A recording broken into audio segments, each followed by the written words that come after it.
शिवजयंतीसाठी आज आपण अस्सल पारंपरिक सगळ्यांच्याच आवडीची मराठमोळी थाळी करतोय. तर जास्त वेळ न वाया घालविता लगेचच आपण रेसिपीला सुरुवात करूया. तर त्यासाठी काय करायचंय, खलबत्त्यामध्ये 2 हिरव्या मिरच्या तुकड्यांमध्ये कट करून घ्यायच्या आहेत.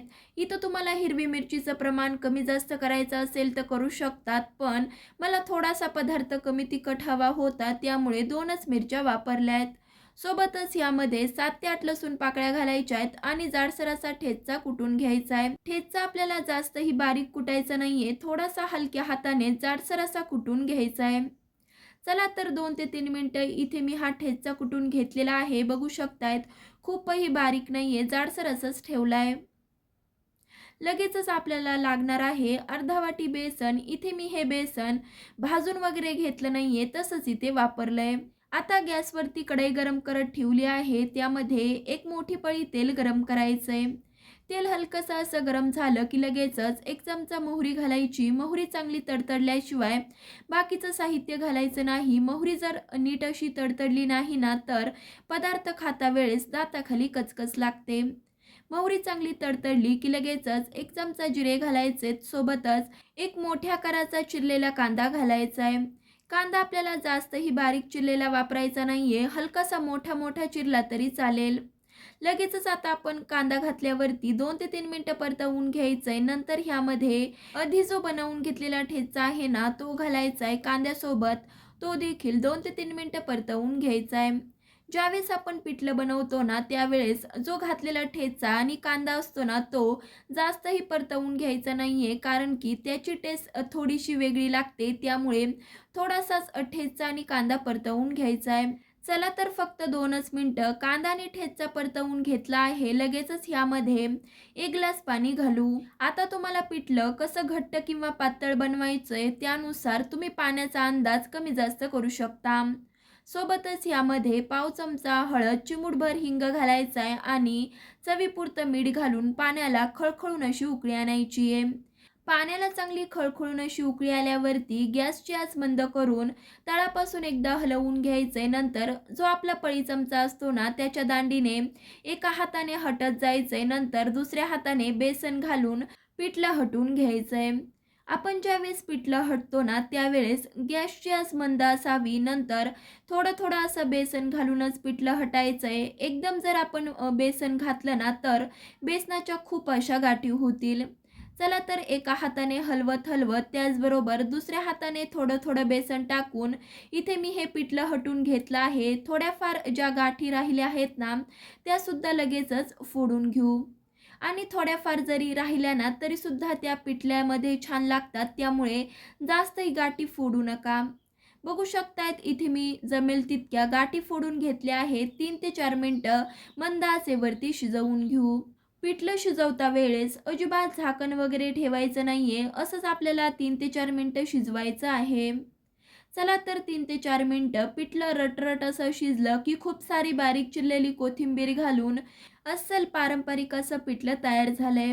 तुम्ही कधी अशा पद्धतीने हटून पिठलं केलं आहे का? ते सुद्धा कमेंट करून सांगायला विसरू नका. चला तर आपलं पिठलं तर तयार झालंय. लगेचच आता आपण भाकरी देखील करायला घेऊ. तर त्यासाठी 2 भाकरी होतील एवढं ज्वारीचं पीठ थाळीत काढायचं. नंतर थोडं थोडं पाणी घालून पीठ भिजवून घ्यायचंय. भाकरीसाठी नेहमी पीठ भिजवता वेळेस एक गोष्ट लक्षात ठेवायची की एकदमही पाणी घालायचं नाही. थोडं थोडं पाणी घालूनच पीठ भिजवून घ्यायचंय. भाकरी बनवताना बऱ्याच जणांची तक्रार असते की आमचं पीठ वळणी येत नाही, त्याचबरोबर भाकरी कडक बनते, फुगत नाही, त्याचबरोबर भाकरीला चिरा देखील जातात. तर असं होऊ नये म्हणून काय करायचं, भाकरीसाठी नेहमी नवं दळलेलं पीठ असावं. जर तुमचं जुनं पीठ झालेलं असेल ना, तर हलक्या कोमट पाण्यामध्ये पीठ मळून घेऊ शकता. भाकरी कडक होऊ नये म्हणून काय करायचं, 3 ते 4 मिनिटं पीठ मळून घ्यायचं. भाकरीला चिरा जाऊ नये म्हणून सुद्धा नीट असं पीठ मळून घ्यायचंय.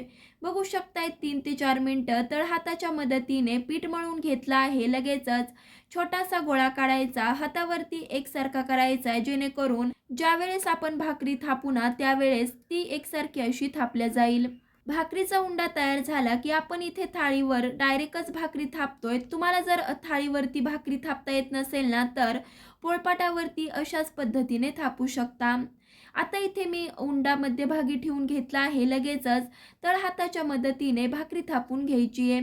आधी मध्यभागी थापायची, नंतर काठ थापत जायचे. एकसारखी अशी भाकरी थापली ना तर मस्त अशी टमटमीत इथे आपली भाकरी फुगते. भाकरी थापून झाली की जास्त वेळ न वाया घालविता लगेचच आपल्याला भाकरी भाजून घ्यायची आहे. तर त्यासाठी तवा आधीच गरम करून घेतला आहे. तवा नेहमी चांगला असा भाकरीसाठी गरम करून घ्यायचा, नाही तर भाकरी तव्याला चिटकते आणि फुगत देखील नाही. भाकरीत तव्यावर घालता वेळेस पिठाकडची बाजू वरी करायची, पाणी फिरवायचं. पाणी थोडंसं सुकलं की पलटवून वरची साईड आपल्याला चांगली अशी भाजून घ्यायची आहे. 2 ते 3 मिनटं फुल गॅस करून वरची साईड भाजून घेतली आहे. आता आपण खालची साईड आपल्याला गॅसवरती डायरेक्ट भाजायची आहे. तुम्हाला इथे दिसतच असेल की मस्तपैकी टमटमीत आपली भाकरी फुगली आहे. पिठलं बनवून झालं आहे, त्याचबरोबर भाकरी देखील झाली आहे. भाकरीच्याच तव्यावरती आता आपण ठेचा देखील करू. तर त्यासाठी काय करायचं आहे, 25 ते 30 लवंगी अशा मिरच्या घ्यायच्या आहेत. तुम्हाला जर ठेचा खूप तिखट नको असेल ना, तर तुम्ही ज्या आपल्या पोपटी रंगाच्या मिरच्या असतात ना, त्या देखील घेऊ शकता. आता आपण ह्या घेतलेल्या मिरच्या आधी निवडू, नंतर स्वच्छ अशा धुवून पूर्णपणे कोरड्या झाल्यावरती नंतरच आपल्याला भाजायच्या आहेत. इथे मी स्वच्छ धुवून पूर्णपणे कोरड्या करून घेतल्या आहेत. लगेचच आता आपण भाजून घेऊ. तर त्यासाठी भाकरीचा तवा गॅसवरती ठेवला आहे. हलकासा तवा गरम झाला की ज्या आपण स्वच्छ करून घेतलेल्या मिरच्या आहेत ना, त्या घालायच्या आहेत. आधी तेल वगैरे न घालता असेच हलके डाग पडेपर्यंत भाजून घ्यायच्या आहेत. मिरच्यांना हलकेसे डाग पडले की लगेचच ह्यामध्ये अर्धा पळी तेल घालायचं आहे आणि मिरच्या छान खमंग अशा भाजून घ्यायच्या आहेत. मिरच्या जर नीट अशा भाजल्या नाही ना, तर ठेचा पचायला जड बनतो. त्यामुळे मिरच्या आपल्याला छान तेलामध्ये भाजून घ्यायच्या आहेत. 3 ते 4 मिनटं मंद आचेवरती मिरच्या छान भाजून झाल्या आहेत. आता आपण ह्या कोमटसर करू. मिरच्या कोमटसर झाल्या की लगेचच आपल्याला ह्यामध्ये एक गड्डी लसूण सोलून घालायचा आहे. साधारणतः ह्या लसूण पाकळ्या 25 ते 30 असतील. सोबतच आता ह्यामध्ये चवीपुरतं मीठ घालायचं आहे. पेल्याने हा ठेचा रगडून घ्यायचा आहे. तुम्हाला जर पेल्याने तव्यावरती असा ठेचा रगडता येत नसेल ना, तर काय करू शकता, दगडी खलबत्त्यामध्ये कुटून घेऊ शकता. जर दगडी खलबत्ताही नसेल तर काय करायचं, मिक्सरच्या भांड्यामध्ये घालायचं. पल्स मोडवरती 2 ते 3 वेळेस फिरवून घ्यायचा. 3 ते 4 मिनटं ठेचा रगडून घेतला आहे. बघू शकतायत अशा पद्धतीने ठेचा रगडलाय. आणखी 3 ते 4 मिनटं रगडून घ्यायचा आहे. बघू शकतायत आता आपला छान असा ठेचा तयार झालेला आहे. जास्तही बारीक करायचा नाही, थोडासा जाडसर असाच ठेवायचा आहे. आपण जो ठेचा बनवला आहे ना, तो 15 ते 20 दिवस फ्रीजशिवाय आरामशीर टिकतो. मुख्य म्हणजे पूर्वीच्या काळी भाकरी झाल्यावरती भाकरीच्याच तव्यावर अशाच पद्धतीने ठेचा बनवला जायचा. त्याचबरोबर तव्यावरती पिठलं देखील बनवलं जायचं. तव्यावरच्या पिठल्याची रेसिपी जर तुम्हाला हवी असेल ना, तर नक्कीच कमेंट करून सांगा. गरमागरम रटरट शिजलेलं पिठलं, टम्म फुगलेली भाकरी, झणझणीत असा ठेचा, क्या बात है. मराठमोळी अस्सल पारंपरिक इथे आपण ही थाळी बनवली आहे. तुम्हाला ही थाळी कशी वाटली ते तर कमेंट करून सांगा. त्याचबरोबर येत्या शिवजयंतीला ही थाळी बनवली असेल ना, तर ती कशी झाली हे सुद्धा कमेंट करून सांगा. त्याचबरोबर अजूनही चॅनलवर नवीन असाल, चॅनलला सबस्क्राईब केलं नसेल तर नक्कीच सबस्क्राईब करा. तर मग पुन्हा भेटूयात अशाच एका नवीन साध्या सोप्या पारंपरिक रेसिपी सोबत. तोपर्यंत धन्यवाद.